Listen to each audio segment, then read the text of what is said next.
Good afternoon everyone, I am doctor Priya from doctor Sabadra clinic Nashik. चलो आज और एक केस बताना चाहूँगी। तो एक 36 ईयर्स ओल्ड लेडी हमारे पास हेडेक के साथ और जॉइंट पंपलिन्स के साथ आई। उनका कहना था कि मुझे 5 साल से मतलब सेकेंड बेबी की डिलीवरी के बाद से ही ये जॉइंट पेन्स रह गए और इनिशियली मुझे लगता था कि ये डिलीवरी आफ्टर सिम्टम्स से जो चले जाएंगे, पर 5 साल हो गए डॉक्टर, ये अभी कम ही नहीं हो रहे हैं। जब हमने जानने की कोशिश की तो पता चला कि उनको सेकेंड प्रेगनेंसी के इनिशियल मंथ्स में हाई ग्रेड फीवर हुआ था, तब उन्होंने हेवी डोसेस ऑफ एंटीबायोटिक्स लिए थे और डॉक्टर बाद में उनको पता चला कि वो प्रेग्नेंट है। तो डॉक्टर ने उनको कॉशियस किया था कि कुछ उसमें से एंटीबायोटिक्स प्रेगनेंसी ड्यूरिंग कॉन्ट्राइंडिकेटेड थे, तो बेबी पे कहीं इसका एडवर्स इफेक्ट नहीं आए तो हम एनिमली स्कैन वगैरह करवाएंगे। तब से उनके मन में कॉन्स्टेंट फियर था कि क्या मेरा बेबी नॉर्मल होगा। तो ये फियर, उनका कहना था कि मेरा हेडेक और जॉइंट पेन्स तभी प्रेगनेंसी में ही थोड़ा थोड़ा शुरू हो गया था, पर मुझे लगा कि कैल्शियम लॉस होता है, प्रेगनेंसी के चेंजेस होते हैं। डिलीवरी के बाद भी यही लगा कि बहुत सारा कैल्शियम लॉस हुआ है, मेजर चेंजेस है लाइफ में तो ठीक हो जाएंगे, पर अभी 5 साल में ये बिल्कुल भी ठीक नहीं हुआ है। बाद में ना मुझे इसे नोटिस हुआ कि ये मेरे सारे कंप्लेंट्स मेरे पीरियड्स आने से पहले बहुत ज़्यादा बढ़ जाते हैं, मेरे जॉइंट पेन्स और जॉइंट्स में स्वेलिंग।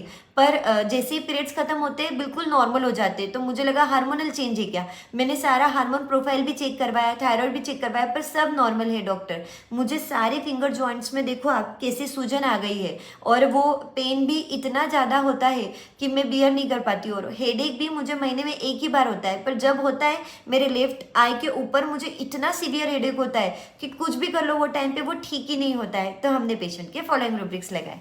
तो सबसे पहले हमने लिया फियर प्रेगनेंसी ड्यूरिंग, क्योंकि पूरे प्रेगनेंसी में इनको फियर था कि मेरा बेबी नॉर्मल है या नहीं है।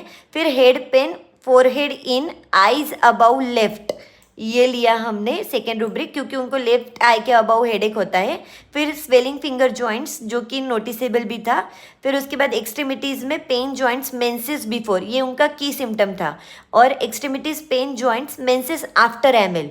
तो इन दोनों में आप देख सकते हो कि सिंगल रेमेडी है, वो है कोलोफाइलम।